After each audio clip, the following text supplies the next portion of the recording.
The Los Angeles Chargers is going to be the next team that we move on to. It's going to be the offensive. They need offensive tackle. They need a linebacker. They need a tight end. They've got the 17th pick in the first round. I don't believe that this lists their third round pick here. Oh, no, it does not. No, it does. 17, 79, and so on and so forth. They do not have a second round pick is what I was really. Oh, I'm an idiot. Math is hard. Chargers here. Aaron, you can kick things off here to hopefully save my stupidity. I don't think you're stupid, but I don't think you're stupid by any means.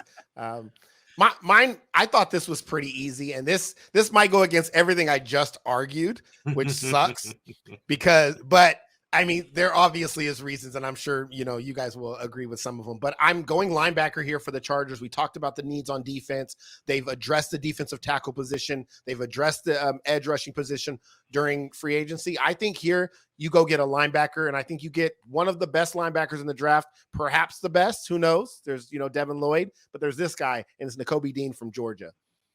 Nakobe Dean, we have talked over and over about that Georgia defense and what they bring. And this is not only is he smaller than what I usually like, but this is a guy who's so versatile. He's a leader. He pops off the screen. He's really good in space. He's explosive. To me, the weakness of having that smaller frame, when you look at him, you say, okay, this is the guy that just has it. Can't explain it. Don't know why he's good. But when he steps on the football field, he makes a difference.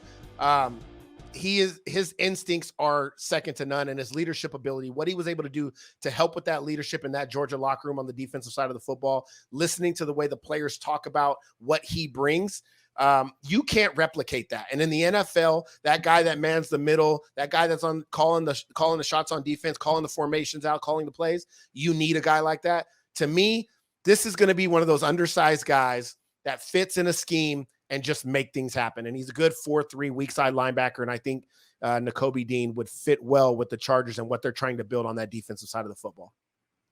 You've been pumping my tires all night for my first two picks being good. This is a slam dunk pick here, right here. We talked before the show. We said that we're okay with picking the same person in the draft if we want to. This is a slam dunk. I'm not necessarily picking the same person because I think they can go another way, but this Nakobe Dean is one of the best defensive players in this draft. I remember covering the Florida-Georgia game with all of us, and I remember hearing you specifically, Aaron, say that this guy is could be the best defensive player in this upcoming draft because he is that damn good. I went the opposite way. I went on the offensive line side of things because one of the most important positions is the quarterback position. And how do you protect that? The offensive line. I think the Los Angeles Chargers, with their first round pick, need to go KENYON Green, the offensive tackle from Texas A&M. This guy right here can do it all. Again, this is a theme for me.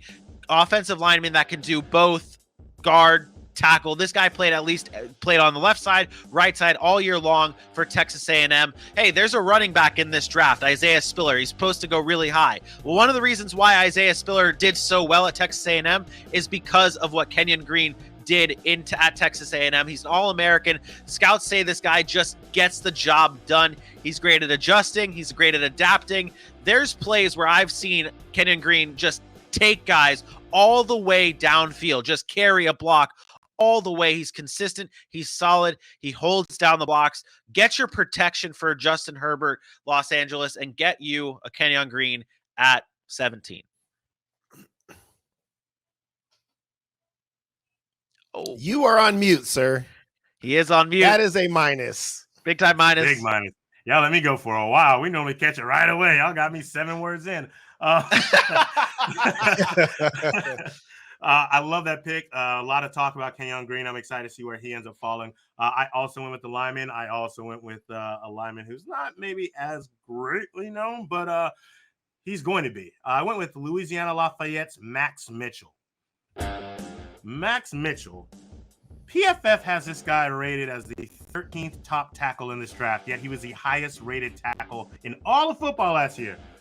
I think some of the cons that they have on this guy is that he played in low-level competition. But let's be honest, they went 13-1 in that low-level competition. In one of the biggest games against Texas last year, they gave him 47 pressures. He allowed one. playing right tackle and left tackle against Texas. So against a Power 5, he showed up on the box. This guy only had 13 pressures and 430 pass blocking attempts.